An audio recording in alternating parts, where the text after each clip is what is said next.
Starbucks has grown from only one coffee bean shop in Seattle to a 30,000 cafe global coffee giant over the course of the company's 47-year existence. However, it has not come without its challenges. One of the most known brands in the world plus the largest coffeehouse chain is Starbucks, which is an American enterprise. Its corporate headquarters resides in Seattle, Washington. Welcome to the Time Capsule channel, the place where we dive back in time and tell you the stories of the present.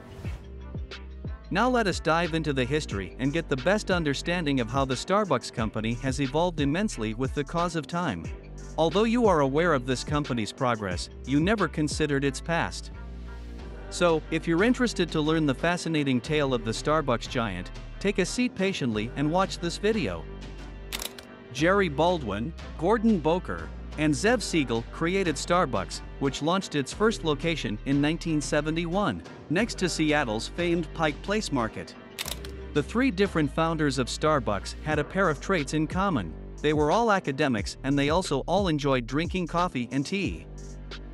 They made an investment and took out a loan to start the first Starbucks in Seattle. The successful entrepreneur and coffee roaster Alfred Peet served as a key source of inspiration for the Starbucks founders. In the 1950s, Peet, a Dutch immigrant, started bringing high-quality Arabica coffees into the country. As a result, in Berkeley, California, he established a tiny shop called Peet's Coffee and Tea in 1966 that focused on importing premium coffees and teas. Peet's success inspired the people who founded Starbucks to build their business on the sale of excellent coffee beans and materials, while Peet's commenced as the main provider of green coffee beans supplier to Starbucks. In order to experiment with Alfred Peet's roasting methods and develop their own mixes and flavors, the partners next bought a second-hand roaster from Peet.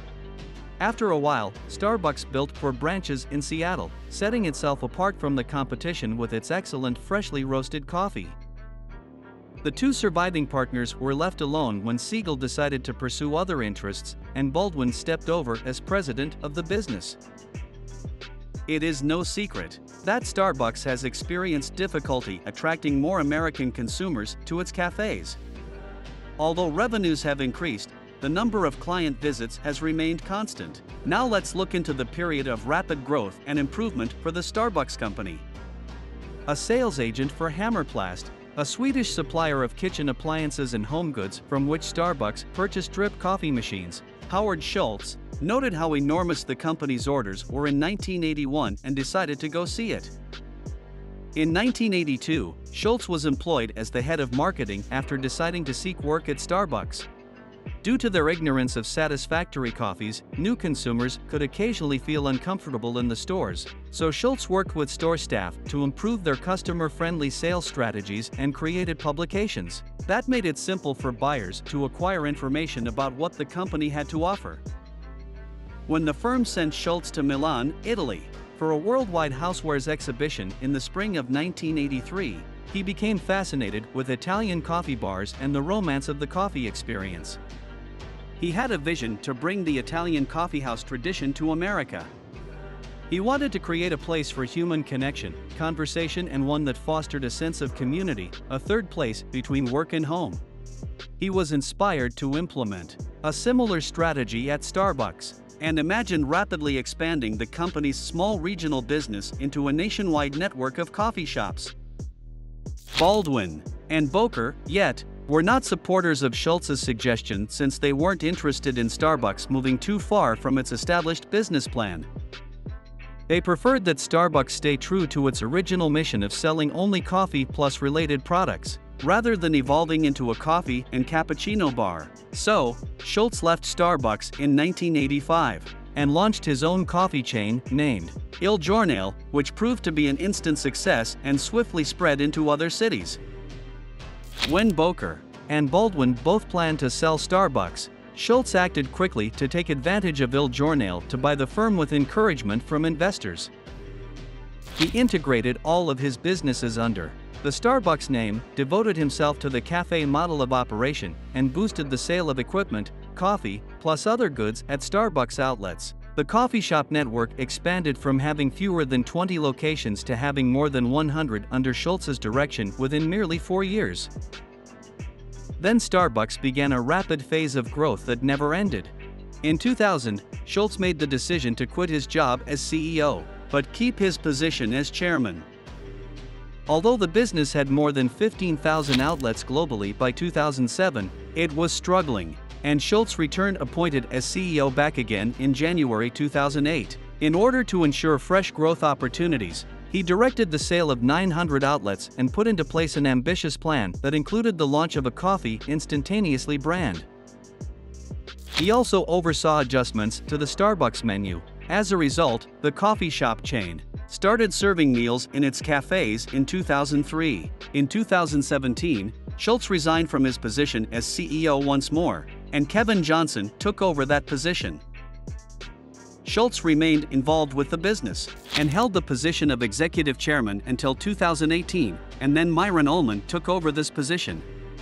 In 2019, Chicago observed the opening of a Starbucks Premier Roastery, which is the biggest Starbucks in the world. It operated more than 32,000 locations in 2021 and had a global presence in several nations. Starbucks at present. It's simple to overlook the remarkable reality that Starbucks does not exist as a business. However, Starbucks had to deal with a number of difficulties at this time. Additionally, the COVID-19 epidemic, along with supply chain problems, hurt revenues, particularly in China, one of the company's important markets. Johnson unexpectedly left in 2022, and Schultz came back as CEO in an acting capacity. After Laxman Narasimhan was hired by Starbucks after that year to succeed Schultz in 2023. Regardless of frequent managerial changes, Starbucks keeps innovating, adapting to the times, and pushing the limits of what is considered to be a well-known coffee brand. Once a very popular American television host and comedian, Mr. Conan O'Brien said, "Starbucks says they are going to start putting religious quotes on cups. The very first one will say, 'Jesus. This cup is expensive.'" However, all that being said, Starbucks has expanded beyond its simple coffee beginnings to become an all-in-one destination for beverages and food to satisfy individuals on the move, wherever they may be, with options that are vegetarian-friendly and a wide variety of tea plus snacks. The foreseeable future of coffee is growing more unclear due to factors including unsustainable agricultural techniques and climate change that alter growth conditions. But no matter how the industry develops over the following few decades, one thing is certain: Starbucks will serve as the official face of coffee and set the bar high. We hope that our viewers have gained a solid understanding of the history of the world's most popular coffee brand, Starbucks, as well as the fascinating evolution of this corporation.